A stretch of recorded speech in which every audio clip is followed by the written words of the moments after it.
Hey everybody, welcome to FL Teams Live. We have your NFL power rankings for you after week 4 for the National Football League. Apologies, we did not bring this to you last week. We had the rankings prepared, but somebody lost their electricity and internet. Fortunately, I got through Hurricane Ian okay, but everyone in the state of Florida did not. So our thoughts and prayers to anyone who was negatively impacted by Hurricane Ian. And look, if you have the resources, be it money, time, or supplies, and you can send along help, strongly encourage you to do so. All right. Well, NFL Week 4 was exciting, and it jostled up the power rankings quite a bit. Since I'm riding solo, although I will have a guest correspondent hopping on shortly for a brief bit. I'm just going to break down. We're going to go from 32 down to 17 real quickly. Number 32, unanimously, were the Houston Texans. Number 31, the Carolina Panthers. That was also unanimous. Number 30, the Pittsburgh Steelers. Number 29, the Washington Commanders. Number 28, the Chicago Bears, despite being 2-2, very low in our power rankings. Number 27, the Indianapolis Colts. 26, the Detroit Lions. Number 25, the Atlanta Falcons. Number 24, the Seattle Seahawks. Number 23, the New England Patriots, and whoever might be their quarterback in week 5. Number 22, the Cleveland Browns. Number 21, the New Orleans Saints. Number 20, the New York Jets are on the rise. Number 19, the Las Vegas Raiders got their first win against number 18, the Denver Broncos. And number 17, the Tennessee Titans, after a rough start, have risen up the ranks quite a bit here. This is a make and break week for a lot of these teams on this list. Teams like the Raiders, who had such high preseason expectations, they have a tough one against the Chiefs. The Saints are 1-3, losing a heartbreaker in London. They've got what should be a relatively easy one. Well, nothing's easy for the Saints these days, but relatively easy one against the Seattle Seahawks. And look, they're only a game out of first. So it's one of those things where there's still time to turn your season around, even if you're in this bottom half of the league. But it's going to get late early for some of these teams if they don't turn things around pretty much immediately. All right, let's hop on to the top half of the NFL. Coming in at number 16, the Arizona Cardinals. Number 15, the New York Football Giants. Number 14, just edging out the Giants with a tiebreaker, Florida's own Jacksonville Jaguars. Number 13, San Francisco 49ers. Number 12, the Dallas Cowboys. Number 11, the Los Angeles Chargers. Number 10, the defending champions Los Angeles Rams. Number 9, the Tampa Bay Bucs, after a real disappointing Sunday night football outing. Number 8, the Minnesota Vikings. Number 7, the Baltimore Ravens. They're not our highest ranked 2-2 team. Number 6, the Cincinnati Bengals are our highest ranked 2-2 team. Number 5, the Green Bay Packers. Number 4, the Miami Dolphins drop. They would have been number 1 last week if we had had a show. Number 3, Kansas City Chiefs. The biggest shock maybe to some people. Number 2, the Philadelphia Eagles. And number 1, the Buffalo Bills. I'll say this. The Eagles, out of the 5 ballots, they did have 3 first-place votes. The Bills had 2 first-place votes. However, the Bills were number 2 on the other 3 ballots. The Eagles were number 3 on both of the ballots that did not have them number 1. They were behind both the Bills and the Chiefs on those ballots. So I'm sure those Philadelphia fans are thrilled about that. But it is what it is. I was one of the 2 voters that did not have the Eagles number 1. I think, frankly, look, I'm not looking at this like a college football ranking, or I would have the Eagles number 1. But I'm looking at this. If you line those 2 teams up on the field, you can't tell me that the Bills wouldn't be able to beat the Eagles, and you can't tell me the Chiefs wouldn't be able to beat the Eagles.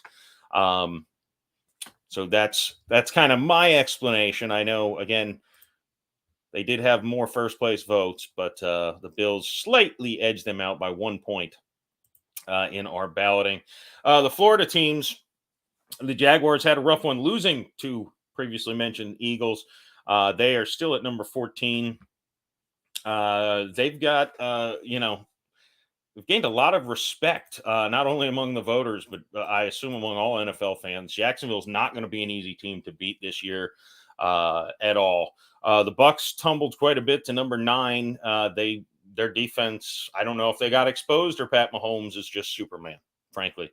We'll find out. The Bucs run game also was problematic and really didn't get the offense going until that game was kind of out of hand. The Dolphins, obviously Tua goes down, Teddy Bridgewater in. I think that's one of those situations we'll have to monitor to see. The Dolphins play the Jets. The Jets, I mentioned, they're on the rise up at number 20. They're 2-2.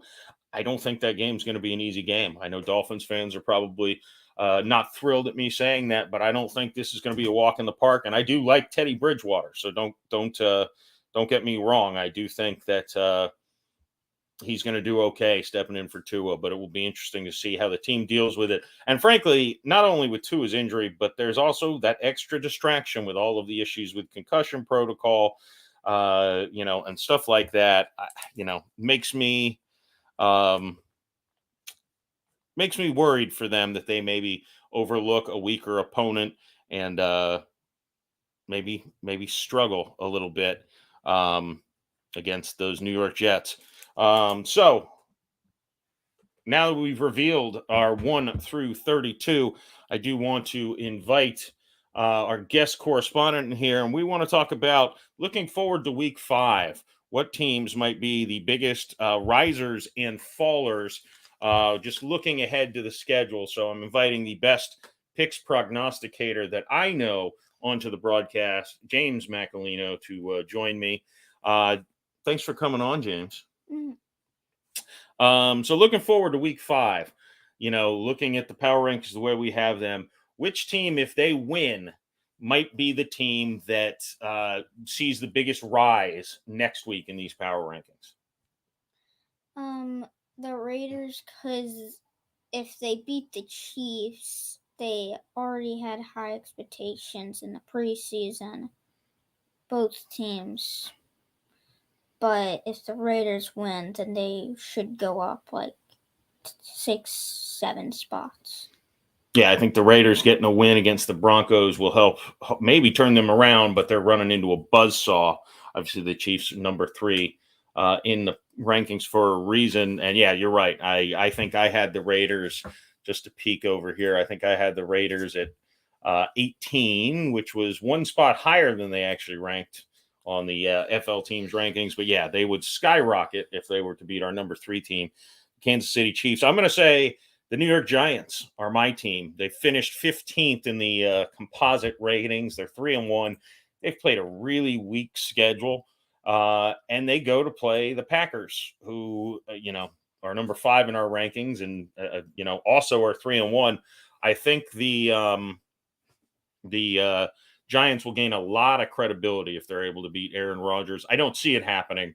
Like I'm sure you probably don't see the Raiders beating the Chiefs. But if it were to happen, the Giants would skyrocket up from 15 in the composite rankings and definitely be in the top 10. I also had the Giants at 14, but I'd definitely move them way up, and frankly, the Packers way down if that were to happen. What about the faller? So if a team loses a game that frankly they probably shouldn't lose, what team might free fall the most with a loss in week 5?